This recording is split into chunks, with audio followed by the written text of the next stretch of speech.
we have to take out Bongbong Marcos. Kailangan sa Wala, we have to dahil take masama na para sa out. bansa. Mandaka. Yan ang gusto ko. Maliwanag. Oh. Maliwanag. Kasi ganun din. Uy, baka isumbong ka niyan, ha? Kasi ganun din ako. Kailangan, kasi from my perspective, Tanggalin na. that's Baka i-misinterpret, no? by a lot of Pero ano ba talaga ang manner of taking out Bongbong? Explain mo yan, baka ma-NBI ka. people. Obvious ba? Now, every second that he's there, he's destroying our country. He hasn't stopped stealing. He doesn't have it, no? He's not fit. He's the least fit to run this country, to lead our country. He's leading our country Pinakagunggong mga kababayan talaga. destruction. Oh, So, pinakagunggong. narinig ko na sinasabi mo, no, Sec, is that right before our very eyes, winawasak ang Pilipinas. Diba? Winawasak Nakita na natin ang ito. Philippines.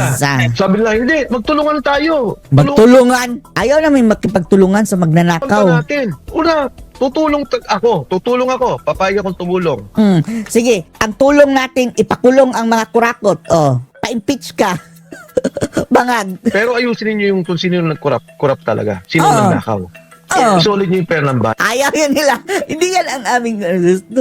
Gusto namin na kalimutan nyo na yung aming ginawa.